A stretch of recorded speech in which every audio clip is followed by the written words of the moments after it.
अच्छा, थर्सडे को जब आप थे तब तो खैर बढ़िया चमक रहा था भारतीय बाजार, उसके बाद से मामला अटक गया है। ये बाजार क्या चलने के लिए तैयार है? इसमें अभी भी अनफिनिश्ड बिजनेस है ऑन द वे, आप कैसे रीड करूं? यहाँ से चलने का दमखम दिखता है आपको या नहीं दिखता? नहीं, चलने का दमखम है बाजार के अंदर, लेकिन थोड़ा सा ना अब आपको मुझे लग रहा है कि कुछ समय के लिए एक इंडिविजुअल सेक्टर्स और स्टॉक स्पेसिफिक होना पड़ेगा आपको। मुझे लग रहा है यहाँ से जो सबसे अच्छा रिस्क रिवॉर्ड है आपका वो आईटी स्टॉक्स में।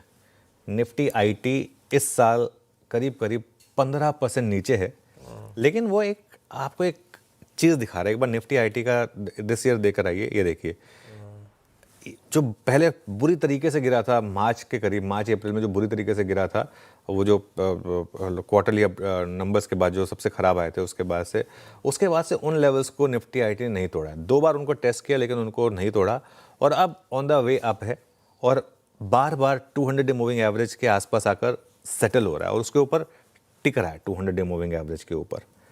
ये एक बार टेक्निकल चार्ट और रख दीजिए बस निफ्टी आईटी का, उससे आपको क्लियर हो जाएगा जो हमारा नॉर्मल वाला टेक्निकल चार्ट है।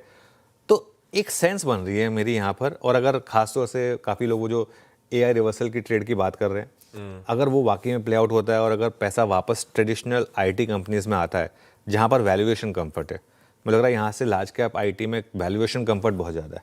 मैं आपको 2 एग्जांपल देता हूँ, टीसीएस और इन्फोसिस। एक बार दोनों स्टॉक लेकर आइए। जैसे टीसीएस है फॉर एग्जांपल, टीसीएस इस समय ट्रेड कर रहा है 3141 पर। मुझे नहीं लगता कि यहाँ पर 27 और 2800 से ज़्यादा नीचे की डाउनसाइड है, लेकिन अपसाइड में मुझे लग रहा है कि अगर ये स्टॉक ने चलना शुरू किया तो आराम से 4000 4200 तक जा सकता है, स्पेस है। सिमिलरली इन्फोसिस का आप एक बार 2866 का तो उसका 52 वीक लो था, 4300 का हाई था। इन्फोसिस ने थोड़ा सा आउट परफॉर्म किया टीसीएस के मुकाबले, उसके कारण भी रहे हैं, लेकिन इन्फोसिस के केस में भी मुझे लगता है कि 1300 1350 की डाउनसाइड है और अपसाइड में मुझे लग रहा है कि हैरानी नहीं होगी मुझे अगर ये 2000 भी क्रॉस कर जाए तो।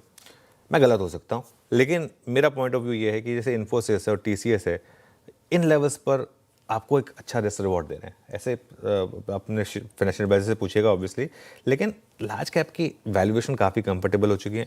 मिड कैप आईटी में तो मुझे लग रहा है कि नंबर भी काफ़ी अच्छे रहे हैं, मोमेंटम काफ़ी स्ट्रांग है मिड कैप आईटी में। परसिस्टेंट, कोफोर्ज, एम्फेसिस, काफ़ी ऐसे स्टॉक्स थे।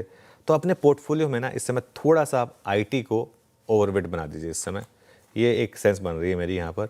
2026 में आईटी आपके पोर्टफोलियो का 30 to 40% हो सकता है। मुझे ये वो वाली फीलिंग आ रही है जो पिछली बार जब आईटी कोई नहीं देखना चाहता था, बिल्कुल सब लग रहा था कि बस अब क्लाउड आ गया, यूएस में रिसेशन आ जाएगा, ये सब हो गया, वो सब हो गया, उसके बाद आईटी ने मुड़ के नहीं देखा था।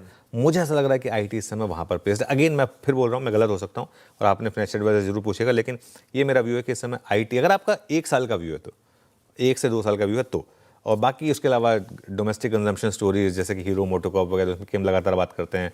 Selective banks, specially tier 2 banks, कुछ पीएसयू बैंक्स, कुछ एनबीएफसी, सेलेक्ट एनबीएफसीज, बाकी मेरे ख्याल से उस तरीके का पोर्टफोलियो बने ना। बिल्कुल ठीक है, लॉजिक है आईटी। अब ये बात अलग है, फाइनेंशियल एडवाइजर से कंसल्ट करिएगा, और ये किसी को नहीं पता कि अगले 1-2 साल में कौन सी पॉकेट मैसिवली आउट परफॉर्म करेगी, लेकिन ब्यूटीफुली एक्सप्लेन क्यों समीकरण आईटी के फेवर में जा रहे हैं, क्यों समय आ गया आईटी पे ओवरवेट जाने का।